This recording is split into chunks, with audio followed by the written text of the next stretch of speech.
Rentrer dans le registre nutrition. Vous le savez certainement, chers téléspectateurs, quand on a eu une folle envie de perdre du poids, eh bien, les gens sont prompts à nous donner des conseils. Hein. Arrête de manger, fais du sport. Prends une tasse, d'eau tiède le matin. D'eau tiède le matin. Qu'est-ce qu'on me dit? Qu'est-ce que j'ai souvent entendu d'autres? Manger seulement les fruits et légumes. Ou encore, c'est simple, c'est facile. Adopte le régime citron. Le citron, on en parle beaucoup, il paraît que c'est un excellent allié minceur.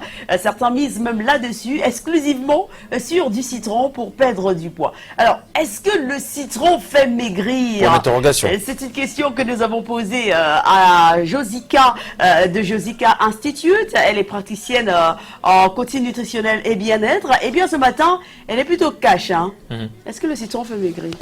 D'accord, le cadeau.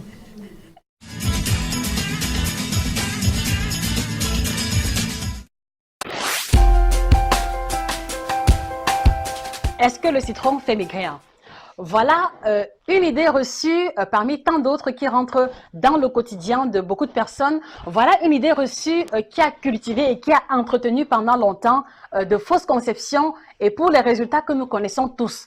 Nous connaissons forcément autour de nous des personnes qui ont fait le régime citron, des personnes qui ont intégré le citron de façon permanente et définitive dans l'optique de perdre des kilos. Et malheureusement, ils ont pu le constater et peut-être vous aussi que cela ne fonctionne pas. Alors, d'entrée de jeu, je vous le dis cash comme ça, sans prendre de gants ni passer par des contournements, le citron ne fait pas maigrir. Alors, quand je dis que le citron ne fait pas maigrir, je vois beaucoup qui vont me dire « Ah, il faut laisser ça. J'ai fait mon régime citron, j'ai perdu mes 10 kilos. Ah, je connais une amie, je connais une sœur qui a fondu littéralement en ne prenant que du citron. » D'accord. Mais permettez-moi de faire un cheminement nutritionnel qui vous permettra de comprendre pourquoi. Comme je l'ai dit à l'entame de l'émission, lorsqu'on veut perdre du poids, il y a deux choses fondamentales à faire. Premièrement, revoir la quantité de nourriture à la baisse, revoir la fréquence de nourriture à la baisse. Et par conséquent, lorsqu'on va le faire, on va pousser l'organisme à puiser dans les réserves de gras pour continuer de nous maintenir en vie. Et c'est comme ça qu'on va avoir une perte de poids de façon progressive. Et en second lieu, revoir le niveau d'activité sportive à la hausse. Pour les mêmes raisons, parce qu'en travaillant plus physiquement, on va obliger le corps à puiser dans les réserves de gras pour fournir l'énergie utilisable dans l'activité. Et c'est comme ça que de façon progressive, on va observer une perte de poids. Si vous avez observé une perte de poids en consommant le citron, voici les deux cas de figure envisageables. Premièrement, le poids que vous avez perdu est essentiellement constitué d'eau et de toxines et non pas de graisse. Pourquoi est-ce que je fais ce distinguo? Parce qu'en fait, vous devez comprendre que si la balance affiche moins 5 kg, ce n'est pas forcément moins 5 kg de graisse. Ça peut aussi s'agir de moins 5 kg d'eau et de toxines. Mais nous, en tant que praticiens, quand nous parlons de perte de poids, nous voyons ici la graisse. D'accord? Et pour perdre 1 kg de graisse, il faut avoir consommé 9000 kcal. Et jusqu'aujourd'hui, je vous l'affirme, aucun aliment au monde n'a la capacité de brûler autant de calories. Ça, c'est d'un. Donc, par conséquent, vous avez pris le citron et puis vous avez observé moins 5 kg sur la balance. Cela veut simplement dire que les moins 5 kg étaient essentiellement constitués d'eau et de toxines que vous avez éliminées. Ça, c'est le premier cas de figure. Second cas de figure, il peut vraiment s'agir que dans les 5 kg que vous avez perdus, qu'il s'agisse également de la graisse. Et pourquoi? Parce qu'en fait, le citron a un effet coupe-faim très intéressant qui vous a conduit de façon inconsciente à revoir vos apports alimentaires à la baisse. C'est-à-dire que vous vous retrouvez en train de consommer le citron et sans vous rendre compte, vous vous retrouvez en train de manger moins souvent, vous vous retrouvez en train de grignoter moins souvent et de cause à effet, il y a une conséquence positive sur la balance, il y a perte de poids et voilà un effet indirect de l'action du citron. Mais en fait ici, ce n'est pas le citron qui vous a fait maigrir, c'est simplement que vous avez revu vos apports alimentaires à la baisse, comme nous le disions en amont. Donc, par conséquent, dans ce deuxième cas de figure, votre perte de poids ne vient pas du citron, mais d'un effet secondaire lié à la consommation du citron, puisque nous connaissons également des personnes qui consomment le citron, mais qui ne vont pas subir ou être victimes de cet effet coupe-faim. Voilà pourquoi est-ce que nous affirmons que même si vous avez eu une perte de poids en prenant le citron, ce n'est pas le citron en lui-même qui vous aura conduit à l'amaigrissement, mais c'est l'effet secondaire et qui n'est même pas systématique chez tout le monde qui vous aura été bénéficiable. Fidèles téléspectateurs, Lorsque je vous parle avec autant de conviction et avec autant de force concernant l'inefficacité du citron face à la perte de poids, c'est pour l'avoir expérimenté moi-même. C'est pour avoir vu des personnes qui se sont décimées complètement la santé à force de vouloir boire de façon abusive le citron dans l'espoir d'une perte de poids miraculeuse. Voilà. Donc, retenez-le une fois pour toutes. Lorsqu'on veut perdre du poids, il y a 2 choses à faire. Revoir ses apports alimentaires et la fréquence des aliments à la baisse. Et également, parallèlement, augmenter le niveau d'activité sportive de manière à ce que le corps se voit obligé de puiser dans les réserves de graisse pour fournir l'énergie pour l'activité en question.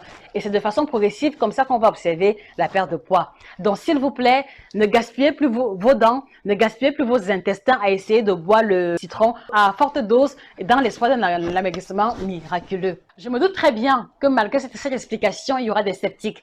Et pour vous qui ne croyez pas toujours, voici ce que vous allez faire. Alors, pour la semaine qui arrive, pour les 3-4 jours à venir, voilà comment est-ce qu'on va procéder. Vous allez prendre du citron de façon abusive.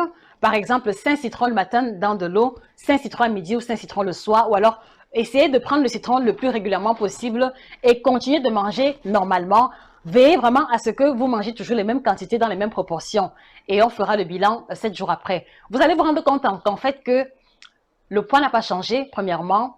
De 2, il se pourrait même que vous ayez des effets secondaires néfastes, à savoir l'affaiblissement de l'émail de vos dents, donc avec les gencives qui vont commencer à saigner, parce que justement, le citron a un fort niveau d'acidité qui va attaquer l'émail des dents. Second lieu, il se pourrait que vous ayez d'autres effets secondaires, à savoir le mal d'estomac, parce que l'excès d'acidité va fragiliser les parois de l'estomac, et voilà comment est-ce que vous allez développer de façon sous-jacente et parallèle une gastrite. Le citron ne fait pas maigrir dans le sens où il suffit simplement de le boire et de ne faire aucun effort alimentaire ou physique pour obtenir la perte de poids. Mais par contre, le citron est un très puissant détox. Entendez par là un aliment qui va aider à débarrasser l'organisme de toutes les toxines accumulées. Donc, même si vous voulez faire de la détox, ne le prenez pas de façon abusive et sur une longue période. Donc, vous voulez faire de la détox, prenez le citron pendant 2, 3, 4 jours maximum, stoppez la cure et reprenez peut-être 2 semaines ou alors 1 mois plus tard. Parce que si vous prenez le citron sur une longue période, le corps va finir par s'habituer et il ne fournira plus d'efforts quelconques. Donc, en conclusion, vraiment, ce sera le mot de fin. Le citron ne fait pas maigrir. Et si vous souhaitez maigrir, s'il vous plaît, prenez les bonnes décisions, faites les meilleurs choix possibles, revoyez la qualité de votre alimentation en termes de qualité, en termes de quantité, en termes de calibrage et revoyez également votre niveau d'activité sportive. Voilà à quoi se voulait notre échange matinal de ce jour, en espérant que vous ne commettrez plus d'erreurs concernant la consommation du citron, en espérant que vous prendrez les bonnes décisions pour enlever les kilos excédentaires. À très bientôt pour une autre rubrique nutritionnelle.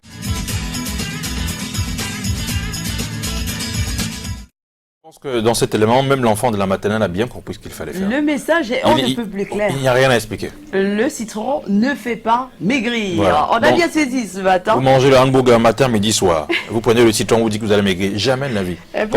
Si vous mangez 3 fois, commencez à par réduire une fois, une portion, ensuite vous réduisez une autre, et vous verrez que ça finira par vraiment vous accompagner. Voilà, donc, je devrais suivre les conseils de mon chouchou à la lettre. Hein. Voilà. Je ne suis pas toujours très calé dans ce registre. C'est comme ça qu'elles sont souvent certaines femmes. Elles passent le temps à ingurgiter du citron à tort à travers et après elles ont mal à l'estomac. J'ai mal à l'estomac, je n'ai pas mangé. Non, c'est pas parce qu'on n'a pas mangé. C'est parce que vous prenez trop du citron. C'est pas très bon pour l'estomac. C'est très agressif et également pour les dents. Donc attention, attention, soyez prudentes. Allez, une petite page de pub avant la revue de presse.